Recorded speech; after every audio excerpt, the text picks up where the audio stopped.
Good morning. Today I want to give something of an astrological timeline for April for America, the world, and Trump. But first, I want to explain a couple of things. First off, March has been a very active month, both astrologically and in terms of events that have occurred. And astrologers, for the most part, knew that March was going to be very active. In America, it began with a lot of hard aspects to Donald Trump's chart. Squares from Saturn, which suggested that Trump was going to be feeling a lot of restriction and pushback against several of his policies. As we move further into the month, we began eclipse season. We had a lunar eclipse mid-month, followed by a solar eclipse on March 29th. I'm recording this on March 26th, so it's a few days before that final momentous solar eclipse, but that raises tensions. And when we look at what's going on in charts for America, no matter which July 1776 chart you use, there are tensions brewing. We're getting Neptune, or sorry, we've had Saturn in opposition to Neptune and squaring natal Mars, and it's moving itself closer to the end of Pisces. By the end of May, it will have entered into Aries. Transiting Neptune itself is just about at the end of Pisces. On the day of the solar eclipse, March 29th, Neptune will be just 1 minute of arc away from where it was at the start of the American Civil War. The next day, as happened with the American Civil War, it goes into Aries. It'll be making an exact square to natal Venus in the July 2nd, 1776 chart for the passage of the Resolution for Independence, what some mundane astrologers see as the real beginning of America. And as a result, people are feeling very emotional. They're feeling very passionate about whatever the beliefs they have about what's right and what's wrong. All of this is coming together to create a lot of unrest and turmoil in America, in the world. A lot of people in the country are very upset with many of the policies of the Trump administration and what Musk and Doge are doing to federal agencies and the government. So, March has been a very big month, and it's not even over yet. Uh, there could be surprises right at the very end with what could be a solar eclipse that has a lot of long-reaching effects on America. And then the summer is also going to be very big. Most astrologers will tell you that 2025 and 2026 are going to be big years of change and transition. And the summer, we will pretty much begin the summer, June through August, with both Saturn and Neptune in Aries, hovering, spending most of their time within that first degree of Aries, maybe getting a little bit into the second degree, but spending most of their time at the beginning of Aries, remaining within 1 degree of each other throughout most of the summer. So this is going to be like having a 3 month long Saturn Neptune conjunction at the beginning of Aries. And Saturn-Neptune conjunctions, they historically affect Russia a lot this time around. They will likely affect America a lot because we're repeating configurations that were there at the start of the American Civil War. And also in, I believe, the July 2nd chart for 1776 chart for America, in the solar arc progress version of that chart, there are tense aspects between Saturn and Neptune, both progress Saturn to natal Neptune and progress Neptune to natal Saturn. So that is a signal that that Saturn-Neptune conjunction is also going to impact America a lot. And with the way that Trump cozies up to Putin, it may be the case that the Saturn-Neptune conjunction represents some big change in both America and Russia that is somewhat coordinated at the top levels. They may be working toward a common goal in certain respects, but in general, Saturn represents structure. Neptune dissolves structure. When these two planets come into conjunction, we see old structures dissolving, new structures emerging. Sometimes that's beneficial. Under the last Saturn-Neptune conjunction, in 1989, we literally saw the structure of the Berlin Wall dissolve before our very eyes. And several countries broke away from the Soviet Union, and ultimately the Soviet Union collapsed. That was all very beneficial. But in 1917, when there was a Saturn-Neptune conjunction, yes, there was a big social change in Russia. We had the Bolshevik Revolution.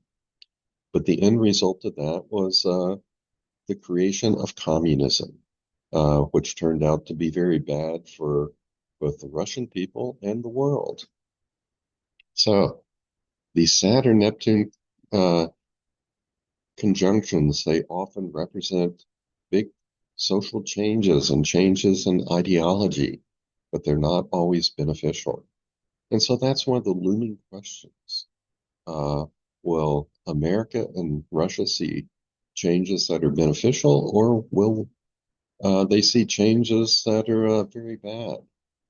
And right now, almost in anticipation of the Saturn-Neptune conjunction, we see Trump dismantling a lot of the structures of American government and democracy. And a lot of these changes do not look good to people.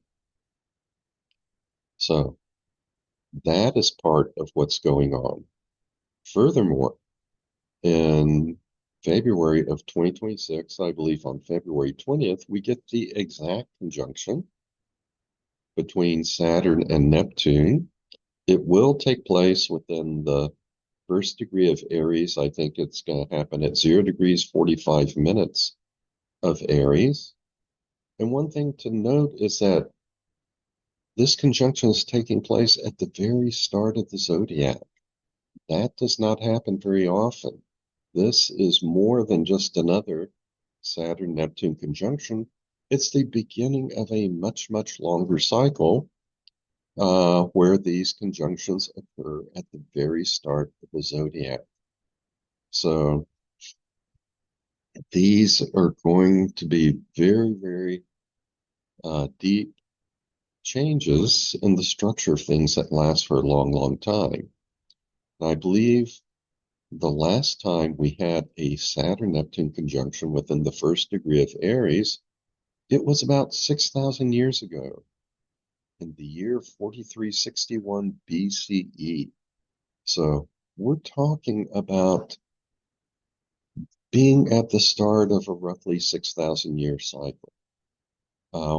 The last time we had this conjunction at the start of Aries, it was a time that many historians have pegged as the dawn of civilization for mankind. It was a great leap forward for mankind. And this raises a question, are we on the verge of another big leap forward for mankind and human consciousness? Or is this simply the end of our cycle?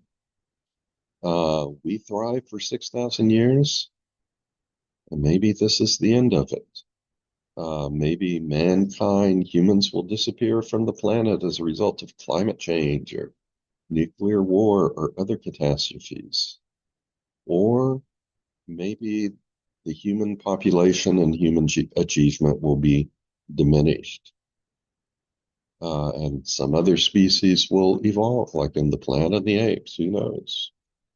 Uh, so this is a big looming question.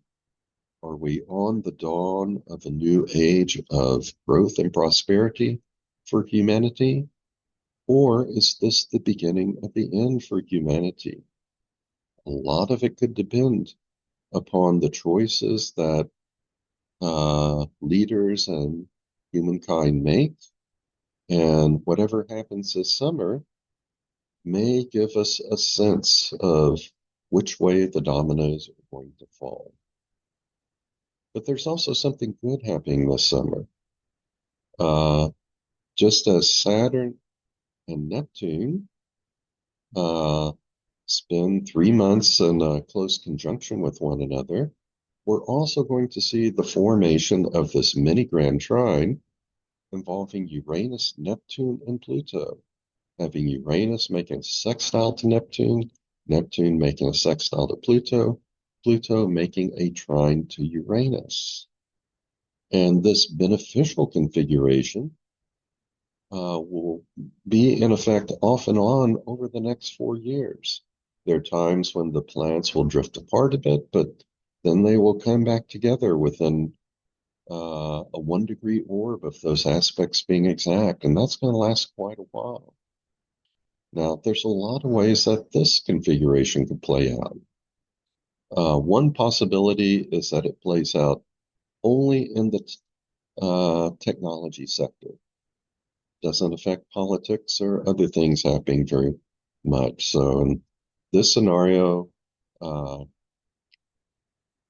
Saturn conjunct Neptune could play out in one arena involving old ideologies dying and new ideologies emerging.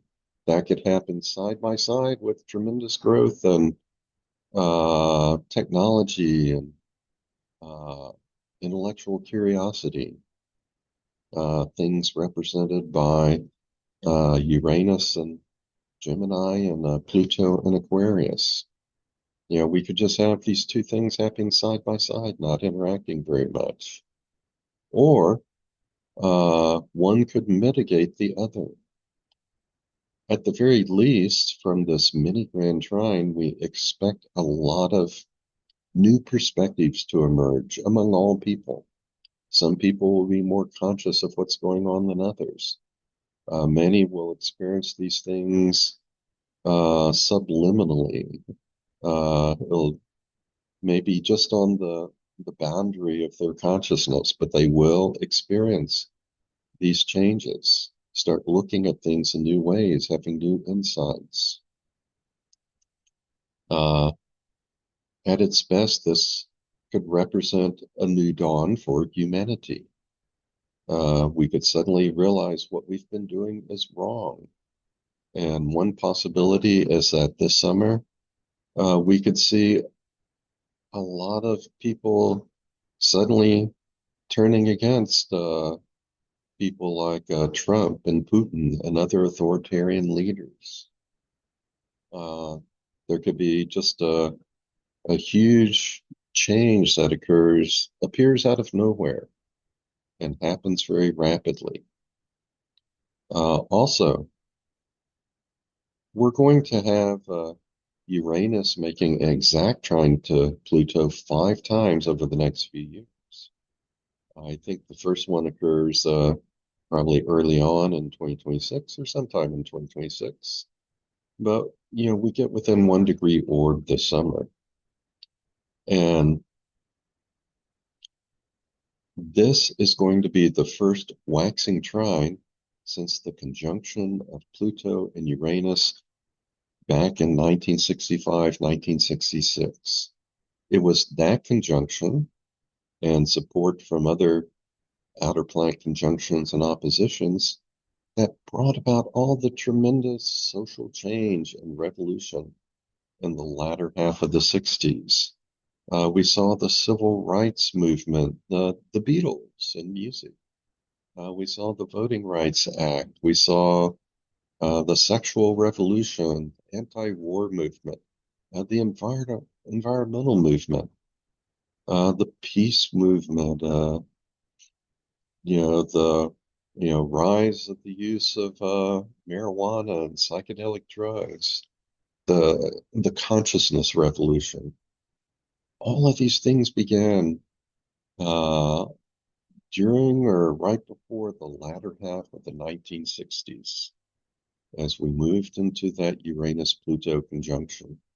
And now we have that first waxing trine occurring, and it will reoccur 4 more times, 5 times total.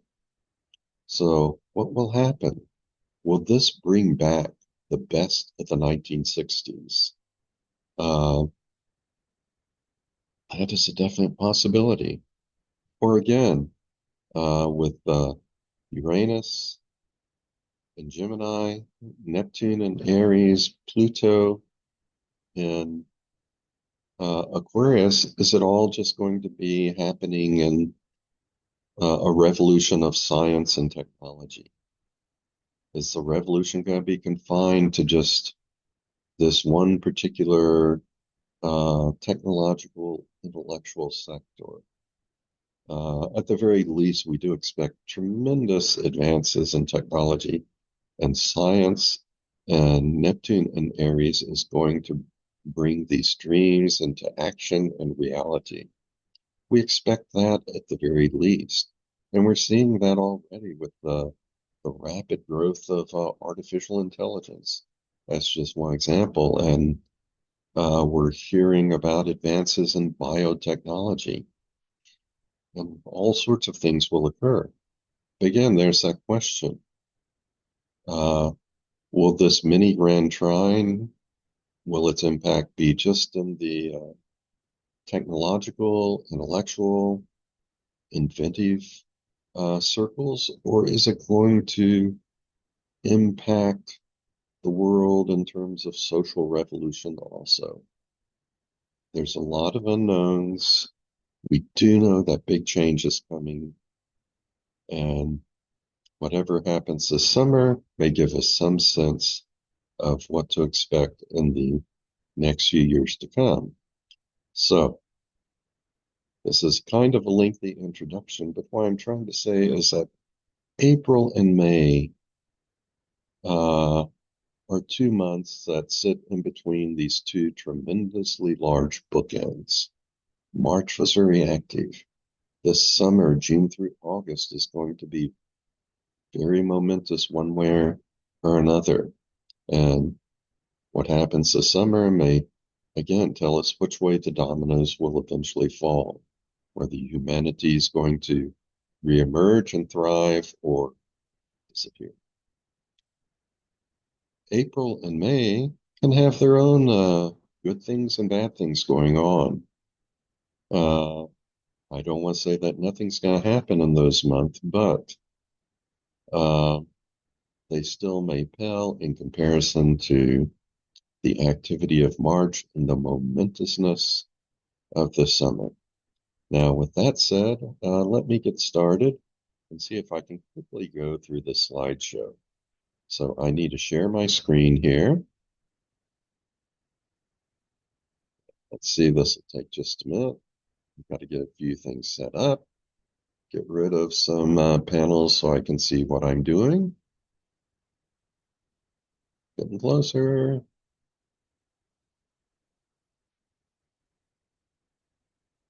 And I'm ready to go. So I'm going to go through this as rapidly as I can because I've already talked quite a bit.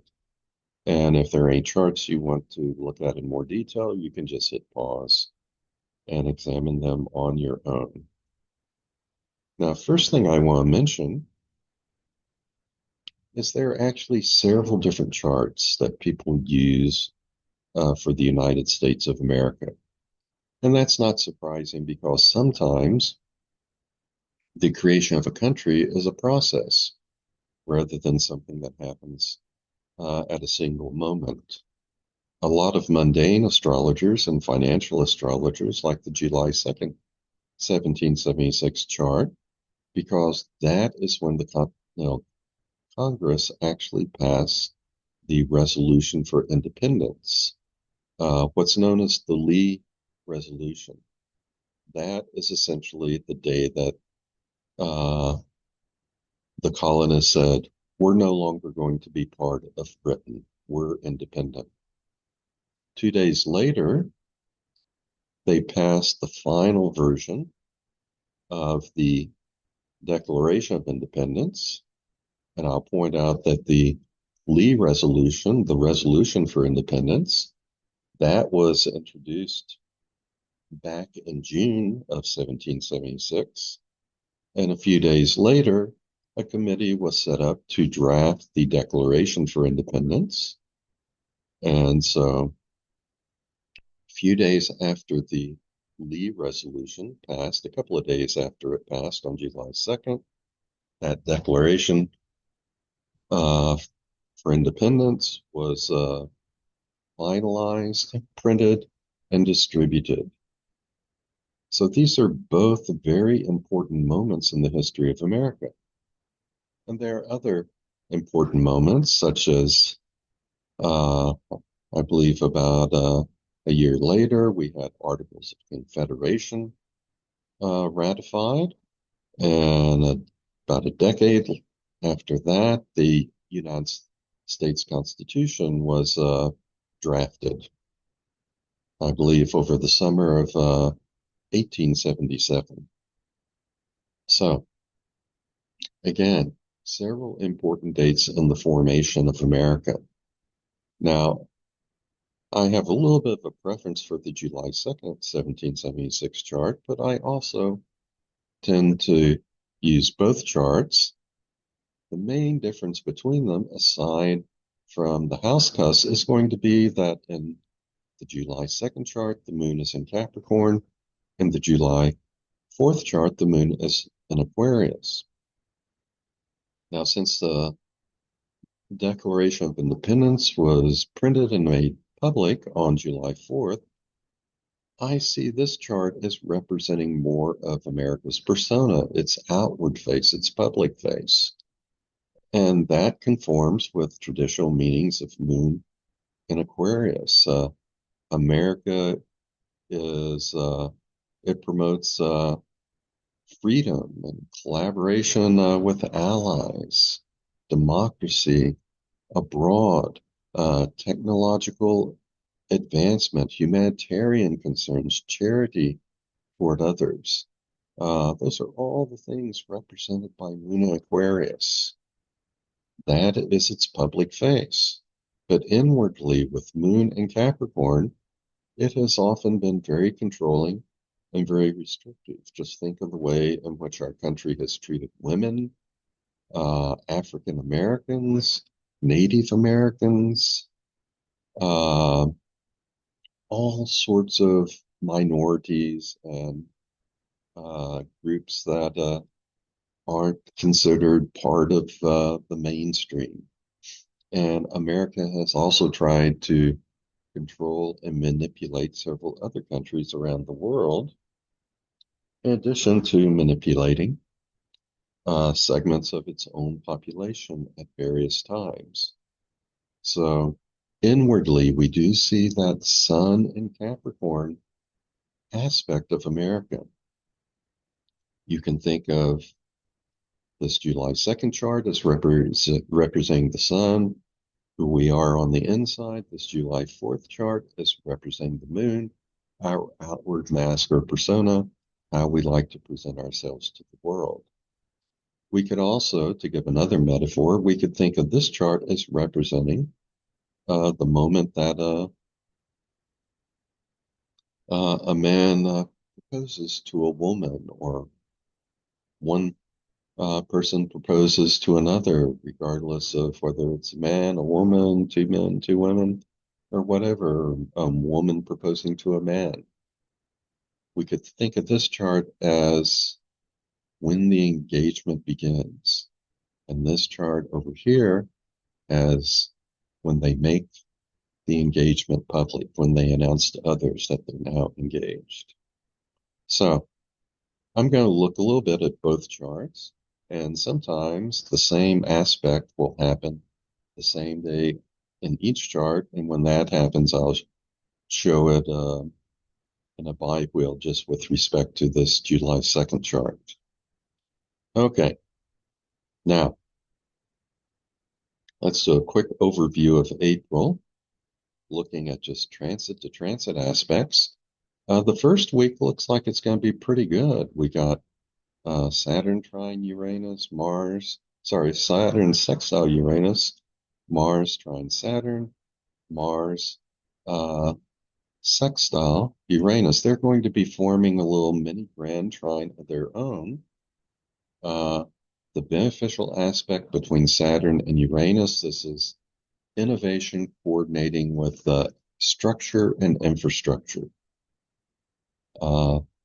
Since Uranus is still in Taurus, this could be innovation involving finances and economics that results in some beneficial restructuring, perhaps. And the aspects for Mars are just going to energize that.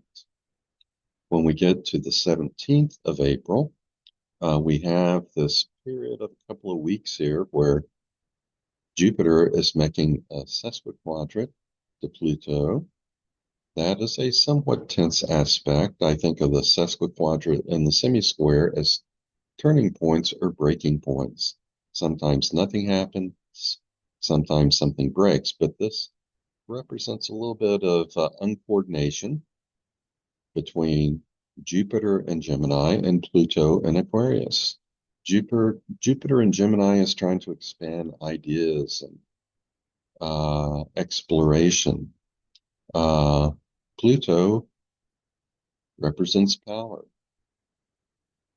And they're not going to be getting along at this point. This might correspond to some of the ways in which the Doge Committee, for instance, is killing off scientific research in America right now. But this will affect the entire world. It's going to be followed by an exact trine between Mars and Leo and Neptune in Aries. Neptune will be at 0 degrees 44 minutes of Aries. Interesting, this is just 1 minute of arc away from where I believe that Saturn-Neptune conjunction will become exact on February 20th of 2026. So this could be momentous. Mars is energizing something. Neptune moves into Aries on March 30th, right before the start of April. And if Neptune in Pisces is about having a lot of dreams and visions, Neptune in Aries is about turning those dreams into action. And we have to wait and see what kind of actions are going to happen. But whatever the vision is, it's going to be energized at this point on the 19th. So just keep an eye out for what happens during this week. And then at the end of the month, on the 27th, we have Mars in opposition to Pluto once again. And this is a week during which some violent things could happen. I believe we last had Mars in opposition to Pluto around the start of January. And that is about the time, for instance, that we had in America some people driving cars, and the crowds in New Orleans are blowing up their cars outside of a Trump hotel in states out west. So things could happen around April 27th that are of a little bit more aggressive or violent nature. Now, when April begins, both Mercury and Venus are still retrograde.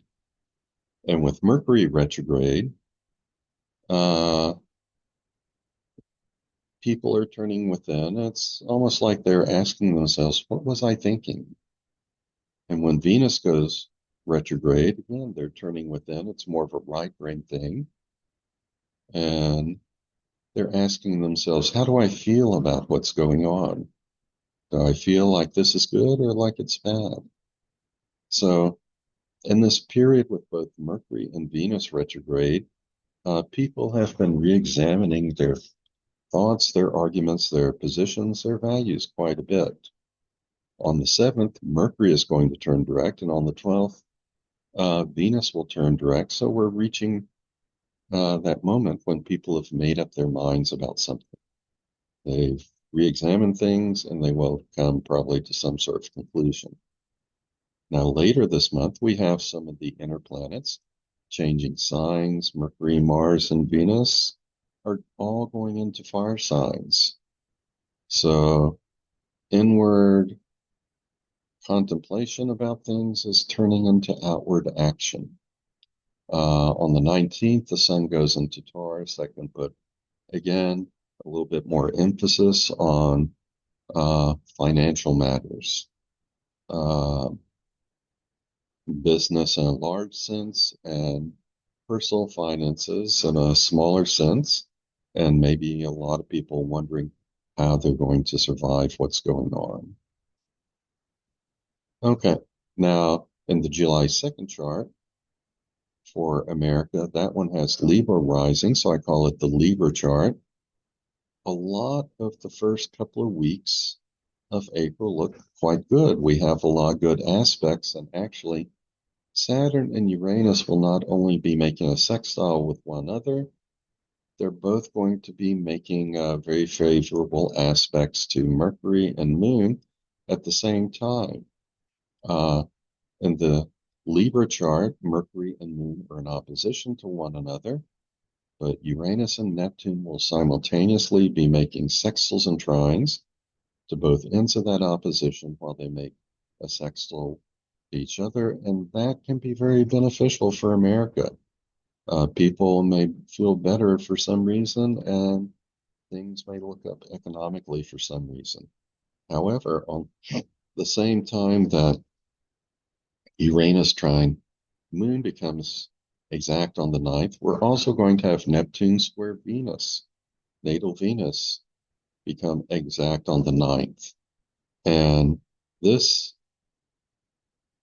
is reflected in a lot of discontent that Americans are feeling now. Uh, People are going to be looking at their values. Things are not going to be uh, sitting right with them. And the square from Neptune is going to increase the passion surrounding those feelings. Uh, Whether they're for or against what's going on in their country in America, they're going to feel even more passionate about their own set of values. So this aspect was there at the start of the American Civil War. And as I say, I'm not expecting armies fighting each other on the ground this time, but I am expecting and I am seeing armies of lawyers fighting in the courts now.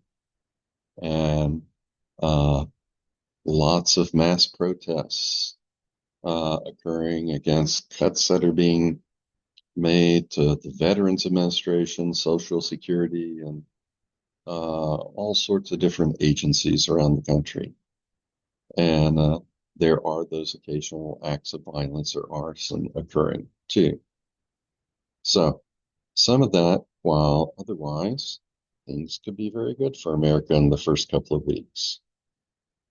Uh, when we get in the latter part of the month, we have Jupiter conjunct Mars, and that can be a week of aggression. Mars amplifies things. We may see more assertive or aggressive rhetoric, or maybe aggressive action. But around that same time, we have Saturn sextile Pluto, Jupiter sextile Chiron.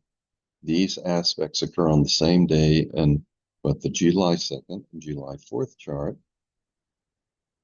This is going to be more beneficial.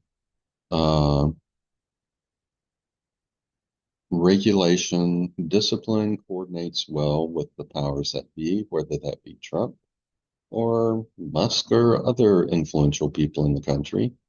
Jupiter sextile Chiron, this brings out the sweet side of Chiron, which is the healing side and the side that nudges us toward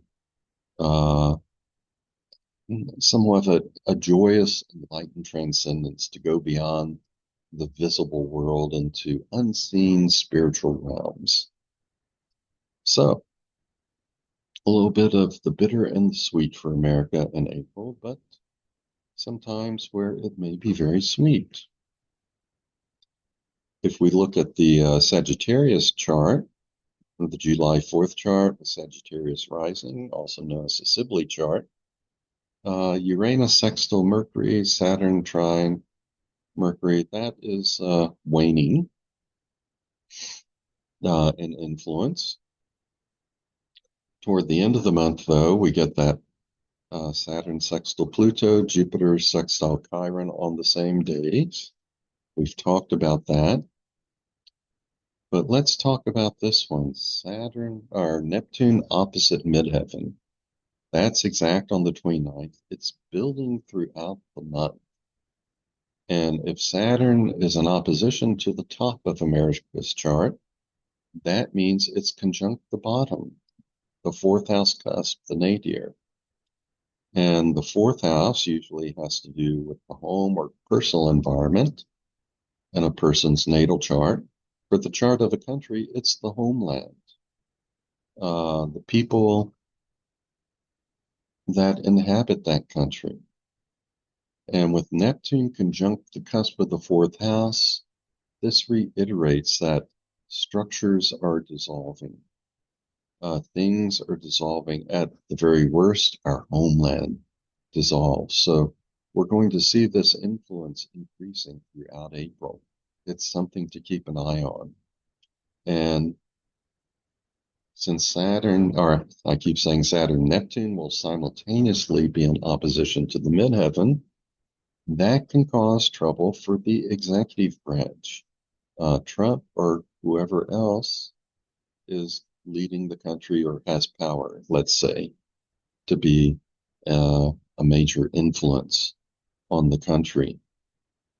So this could be more dissatisfaction with Trump or with Musk, Doge, or the Republican Party, Republican leaders, oligarchs, all could be affected. And so there could be a growing wave of sentiment against things that are happening with the blessing of the executive branch of government, as we see our personal lives being the structures that govern them, those safety nets are dissolving. Okay. Now, in Trump's chart, a lot of things will actually go pretty well for him in April. And let me point out something which is very unique about Trump's chart. Because of the way a lot of his personal planets are positioned, when something bad is happening to him astrologically, there's usually something good happening to him at the same time. And that acts as a mitigating factor. And we saw that throughout 2024 when he would lose battles in court, be convicted of this or that. But then when it came to sentencing, someone or something would throw him a lifeline and he would escape things like jail time over and over again. So he does have a few tense things happening this month, but again, these lifelines always get thrown to him. Now, in this box that I've circled, this roughly second week, mid-April is going to be pretty beneficial. He has Chiron sextile his sun, which brings about healing. He has Uranus sextile his Venus, which is growing in strength. It becomes exact on the 20th. Uranus is in his 10th house, which rules his status. Venus rules his 10th house. So he will have favorable things probably happen to him as far as his status. At the same time, on the 11th, he has Saturn trine natal Venus, and he has on the 10th Jupiter trine Jupiter. That is very favorable. This all of this stuff lasts for a while. This is just when we reach a peak, and usually the red bars represent something tense, but it always shows conjunctions using red. But in this case, Jupiter conjunct Uranus, that's going to be blue. That's going to be very positive because Uranus is in his 10th house, has a lot to do with his status and why he's so manic and always jumping from one topic to another with Uranus and Gemini, conjunct his north node and his sun. But Jupiter is beneficial. It expands things, it's growth. So this period right here is going to be very easy and very beneficial to him. But we get toward the end of the month, he has Chiron, transiting Chiron square his natal Saturn. That actually is growing intensity for quite a while. Becomes exact on the 26th. This will cause more wounding to his reputation, his ability to regulate and be in control of things, to be a dictator. But at the same time, he gets these lifelines. And the Jupiter conjunct North Node and Jupiter opposition Moon, they're shown in red. They're probably going to be more beneficial than difficult. It's more like Jupiter conjunct these things, and it's just going to probably enhance his position and status even more. So people may disagree with him in the country, but he may grab more power, for example. What he's trying to get done or trying to do, he may have an easy time of it. And that's regardless of whether what he's trying to do is good or bad. He does get more pushback as the month goes on, but like I say, these lifelines can be mitigating circumstances for him. Okay, I'm going to try and go through the rest of this as quickly as I can. Sometimes point out the more important aspects there becoming exact. If I have something in bold, that means it's exact on this day. So on April 4th, we have Saturn making an exact sextile to Uranus. And you can see here's that Mars, Uranus, Saturn mini Grand Trine that has formed. That will be very beneficial. Venus is part of it also. And we also have Neptune in early Aries. When it moves into Aries on March 30th, that's one of the big changes and shifts that occurs this year. On the 5th, looking at Libra, transits to the Libra chart for America. The big thing is we have transiting Mars conjunct natal Mercury. That can stir up some sort of aggressive rhetoric, could even turn into violence of some sort. But again, for quite a while, we're going to have Neptune squaring natal Venus. And we're also having this beneficial configuration involving natal Mercury transiting Uranus, which is sextile transiting Saturn. Venus is part of it on this day, and that's making a sextile to natal Moon. And we got trines here and trines here. That can signal something innovative and beneficial that's going to happen that affects people personally and economically. We'll have to wait and see what that is.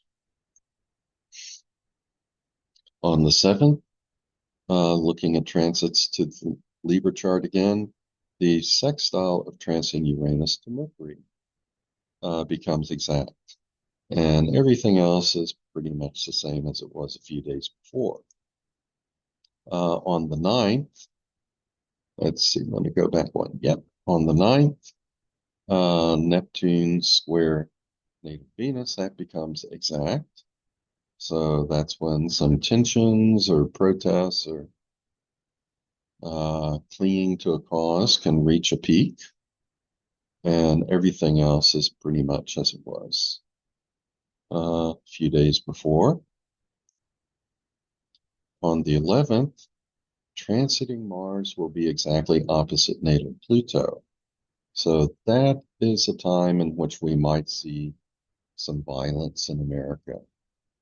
Sadly, this could result in mass shootings one place or another, or accidents that occur. Hopefully, we won't have any more plane crashes. We've had a slew of those. I think we're all tired of that. And let's see, everything else is pretty much as it was, but that transiting Mars opposite natal Pluto, that is going to raise some additional tensions. On the 11th, transiting Chiron will be making a sextile to natal Sun in Trump's chart. And you can see he has a lot of beneficial aspects at this time. The only negatives are at the same time that Chiron is bringing healing through that sextile to the Sun, it's also squaring his natal Saturn, which is wounding his ability to simply dictate what's going to happen without any pushback or repercussions. And we also have transiting Eris square Venus. I don't use Eris a lot. It's a dwarf planet, a trans-Neptunian, as it's often called. It orbits mostly outside of the orbit of Pluto, but sometimes inside. And research indicates that it really does act a lot like its mythological counterpart, the goddess Ares. Eris was the goddess of strife, I believe sister of Mars. And my opinion now these days is that when Eris makes a good aspect to something, it helps us strive to achieve certain things. When it makes a negative aspect, we feel some strife. Striving turns into strife. So Eris moves very slowly. It's been in Aries my entire lifetime. So it's going to be squaring this Venus really for quite a while. I'm not going to point out every single one, but all that he experiences, he can have good times, bad times, but that sense of strife is going to be there probably for the rest of Trump's life. We had the full moon on the 12th, and one of the more interesting things about this full moon is, well, we have some good aspects still going on, but the sun is conjunct Chiron to the degree at 20, it's exact to the degree, not to the minute, at 23 degrees of Aries. And this is a reminder of the April 8th, 2024 solar eclipse, during which Sun, Moon, and Chiron were all exactly conjunct to the minute at 19 degrees 24 minutes of Aries. And that eclipse, when it happened, it brought a lot of spiritual transcendence to the people who witnessed it. But in the months that followed, it brought a lot of wounding to the world on both personal and collective levels. This is not an eclipse. It's not going to be as powerful as an eclipse, but it is bringing back an echo of that previous conjunction of Sun with Chiron. So there could be some wounding and the weeks that follow this full moon. If we look at how that full moon is going to affect the Libra chart, well, we still have the usual going on. Neptune squaring Venus, Mars opposite Pluto, but then the beneficial configurations that are being formed by transiting Saturn and transiting Uranus. And if we look at how it impacts the uh, the Sibley chart, the Sagittarius rising chart, July 4th chart for America, we also have Mars in opposition to Pluto in this chart, but what's really important here is Neptune is getting close to the exact conjunction with the cusp of the fourth house. And so as we go through this month, as I said, we're going to see more and more of these structures in America being dismantled, most likely. Old things dissolving, and the question is what new things are going to take their place, and will they be beneficial or not so beneficial in the long run? If we look at how Trump is being affected by the full moon, well, he has a lot of the negatives that I've mentioned, and both Saturn and Moon are going to be, I'm sorry, both Sun and Moon will be squaring his natal Saturn. So there is going to be more of a backlash over his attempts to control everything, to be a dictator.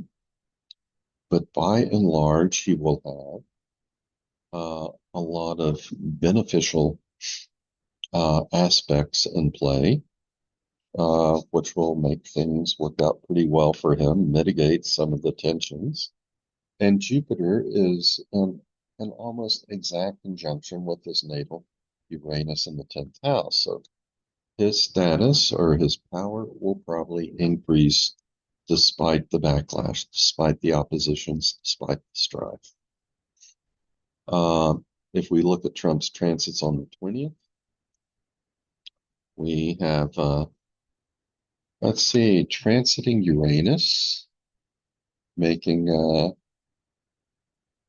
this will be near exact, if not exact, sextile to Venus. Venus rules his 10th house of status. So this can be unexpected good news, unexpected rise or elevation of status in some way. Uranus will also be with an orb of a conjunction with his midheaven, but he also has still the transiting Chiron square Saturn and Eris square Venus going on that restrict him a bit and cause him some grief, some strife. But again, he gets the sweet along with the bitter most of the time. And that usually works to his benefit.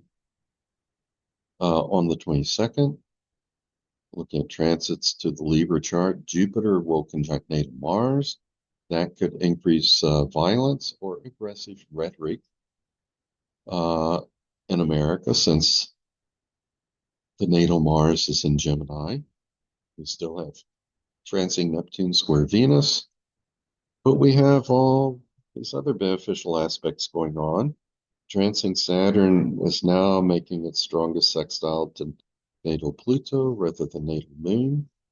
That's a good coordination between power and regulation. And transiting Jupiter is still making that sextile to natal Chiron, which brings out more the healing, the sweeter side of Chiron, the more transcendent spiritual joy side. On the 24th, that sextile from Jupiter to natal Chiron becomes exact.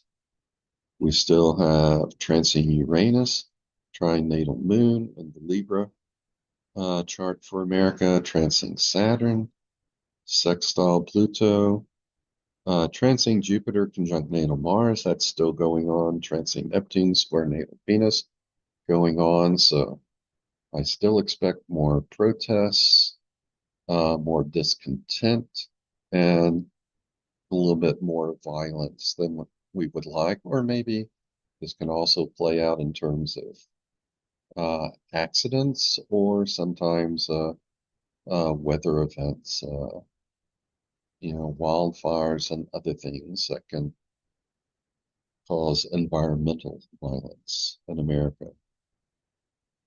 On the 26th, that is when that transing Mars is exactly opposite transing Pluto again. Transing Uranus will be sextile the north node. Saturn and Venus, it's making a trine to the south node. So there will be some good innovations going on, probably in terms of finances or economics, things we possess, things we need to survive, but also probably some violent outbreaks of some sort or another in different parts of the world. On the 26th, the transing Chiron square natal Saturn, that becomes exact, so everything's building up uh, toward this for Trump throughout this month. He also has Uranus square his natal Mars. It's not exact. He usually becomes very angry when this happens. He gets more manic, more impulsive. But the last time this happened was around the time I believe there was that assassination attempt on his life where that bullet flew by his ear. So that is something you have to watch out for. And with in the USA and the Sibley chart, the Sagittarius rising chart with transing Neptune in opposition to the cusp of the 10th house, there is, again, always that possibility of not merely just dissatisfaction, but assassination attempts against Trump or other powers that be in America. So we've got transing Uranus square Mars, Eris square Venus still. That's all going on, but there are beneficial things from Jupiter and Uranus going on, which can be very important mitigating circumstances and make things beneficial to them in the long run. On the 27th, we have the new moon. Transing Mars is still opposite transing Pluto within orbs. That's still going on and happening at the new moon. That intensifies it a bit. But we also have this nice sextile between Uranus, North Node Saturn, and Venus, which can be beneficial in terms of technology and economics. For the Libra rising chart for America, well, we still have Neptune square Venus, Jupiter still conjunct Mars, but these beneficial aspects from Jupiter, Uranus, and Saturn are still in effect. So just as those sorts of good aspects give lifelines to Trump, they will probably give lifelines to America at this time. And, I don't know what good things will happen to America in April, but I'm expecting some good news along with some of the sweet, along with the bitter. In the Sagittarius chart, the main strongest aspects are more tense. We get on the 27th, transing Neptune conjunct the cusp of the fourth house, which means it's in opposition to the cusp of the 10th house. And even though this would be an extreme outcome of this transit, it could spur assassination attempts. Dissatisfaction between the people in the executive branch, that is much more likely. I'm not a fan of assassinations, whether I'm for or against the person politically. I can believe someone should be locked up, but not want them killed. And then we also still have transiting Jupiter, conjunct natal Mars, and transiting Chiron. That is going to be squaring.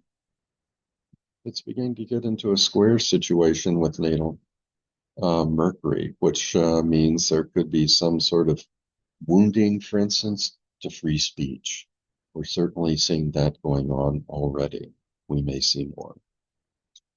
And Trump, at the time of the new moon, he has a lot of beneficial things going on in these tensions that we've all pretty much talked about. Uranus square Mars, Chiron square Saturn, Eris square Venus, but Jupiter conjunct his north node, opposite his south node and moon. It's stimulating that, Trump was born right before a lunar eclipse. It's stimulating that eclipse axis. So it acts more like a conjunction of Jupiter with everything that can be very beneficial and can amplify some of his behavior or behaviors that we may not like. And transiting Uranus is making sextile to natal Venus. That's conjunct the midheaven. Again, that helps enhance his status, particularly since Venus rules his 10th house. So let's see, got maybe a couple more charts on the 28th in the Libra chart. Transiting Saturn sextile natal Pluto, that becomes exact. So that's some sort of good coordination between regulation, control, and power in America. Exactly what form it will take, I don't know. We still have Uranus trine natal Moon, Neptune square natal Venus, and transiting Jupiter still conjunct that natal Mars. In the Sagittarius chart, transiting Neptune conjunct the fourth house cusp, that becomes exact on the 29th. And then we have these other tense aspects going on. Jupiter conjunct Mars, Mars conjunct North Node, Uranus square the Moon, which can cause a lot of revolution among the people. The people may reach a breaking point of some sort, maybe revolting peacefully or otherwise. And Chiron square natal Mercury, that's gotten a lot stronger. It's not exact yet, but this can be some sort of wounding of free speech or media that depends upon freedom of the press to express views. But then we also have the transiting Saturn, sextile natal Pluto, which is, again, shows that coordination between regulation and power, however it may manifest. So it looks like that is it for April. I'll stop sharing my screen and I'm back. So there's a lot of stuff going on. In a nutshell, it looks like there's a lot of the sweet along with the bitter this month, both for the world, for America, and for Donald Trump. There are going to be tensions, but also good things that happen. And you can go back and look at the dates and the timelines, things for when these aspects become exact in the various charts. Look at those dates and look at what actually happens in the world and in the country and what happens with Donald Trump. It won't quite be the best of times. It won't quite be the worst of times, but it will be a mix of both. So just keep an eye on things. And we'll talk later about what's going to happen in May. And then this summer will be very big. We don't know exactly, as I say, which way the dominoes fall, but this summer is the beginning of really momentous changes for America and the world. So just keep an eye on things so that we can figure out how things are going to go. But for now, I'll just say so long and be well.